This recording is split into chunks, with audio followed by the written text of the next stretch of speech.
This is the moment of truth. We get it up to full tension, check that the join holds.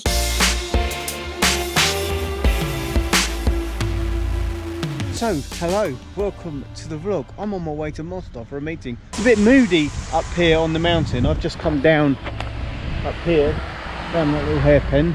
And yeah, I was just looking over there and thought, it's quite a cool view. It's a much nicer view in the sunshine, but it's still a cool view. It's 10 to 9 in the morning. I'm probably just over halfway there, so I'm going to get back in Combi and get back on the road.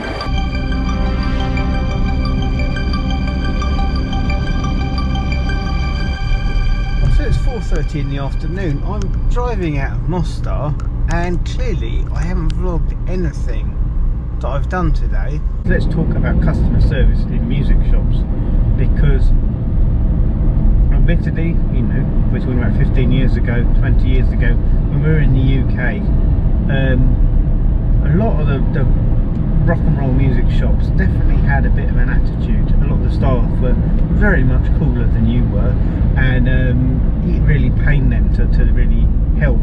One of the things that's really nice here is we have two shops that we go to a lot, one here in Mostar and one in Banja Luka. They sell slightly different stuff, and so we buy different things from different shops, obviously.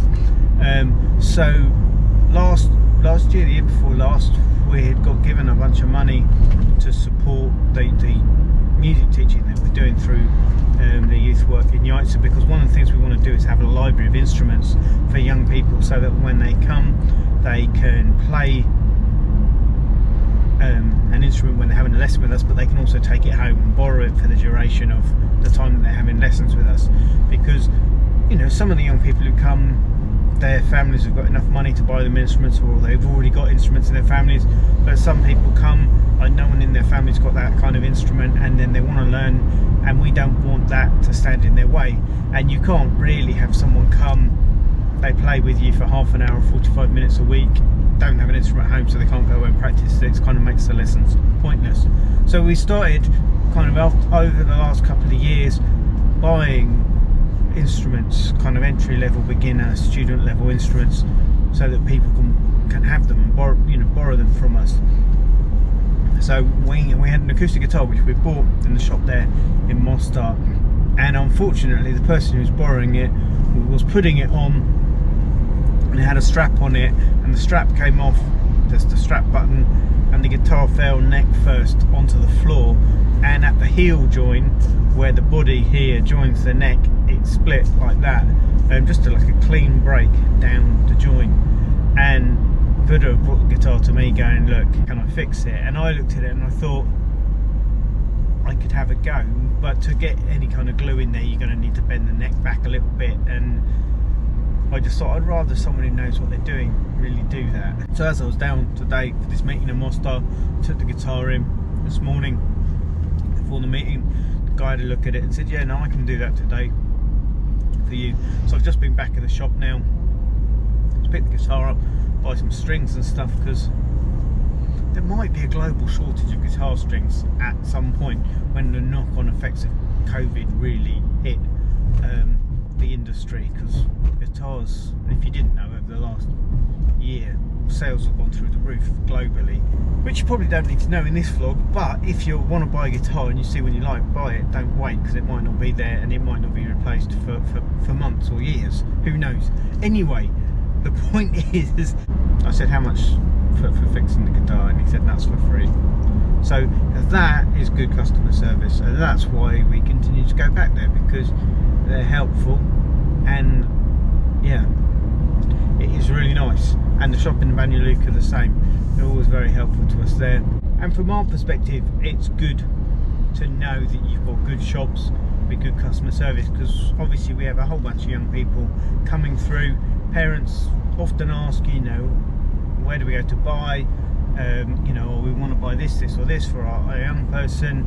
And so for us to be able to recommend, we'll go there or go there and look at this instrument or that instrument, and know that people are going to get decent service is important. There is another shop that we buy from if we have to, but then their customer service is rubbish, so we always begrudge giving them money. We're in and out of music shops multiple times in the year, either buying stuff personally or buying stuff for the work we're doing, or helping young people buy stuff or buying stuff for young people.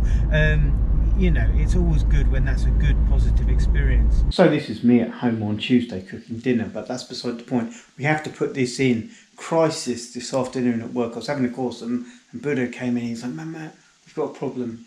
Kittens in the sheds that store Dina's sports equipment on the back of the church, and so we had to go down, and 3 kittens were trapped in the nets of some of the goals she has for union hockey. We had heard them, Dina and I, this morning, but we couldn't see anything, and we looked inside the sheds and didn't see anything, and then this afternoon Buddha heard them again, and I ended up cutting them out. So super thanks to Aldin, who was there at the time, just finished a drum lesson, and he had the presence of mind to actually film this so you can see what's going on. Anyway, they've been homed. It's hopefully all's well that ends well, and they will live to be healthy little cats. But yeah, quite the emotional ride for me, cutting these little things out. They were like completely wrapped up in the nets. If we hadn't got them today, they'd probably been dead tomorrow. So yeah, it of course should also be said, it's super good that the guitar is fixed, because like it wasn't an expensive guitar. In fact, it was among like one of the cheapest decently playable instruments you could buy, and we bought a couple of them for the teaching. So I was like going, well, if it costs X amount to fix it, you know, and it only costs X times 2 or 3 to buy it, then would you fix it? So obviously getting a guitar fixed for 0 money is the value for money option, and so I'm very happy about that, because it's a nice little guitar, it plays nice, it looks cool. I've got to wait till tomorrow to put strings back on it just to give the time for the joint to harden up, so we'll do that tomorrow afternoon. So new strings are on. Whole guitar is roughly tuned up to about a tone down of where it needs to be, so this is the moment of truth. We get it up to full tension, check that the joint holds. Okay, we're there. Needs stretching in and properly tuning, but yeah, all good. Yeah, we have a functioning guitar again. So I just had to throw this stop in very quickly, because that's what we were looking at this morning at the beginning of the vlog. Look, snowy mountains over there. That's it. Thanks very much for watching. Do give us a big thumbs up for fixing instruments, or at least getting instruments fixed. And do leave a comment or question if you want to know more. And do remember that together we do adventure. See you next time.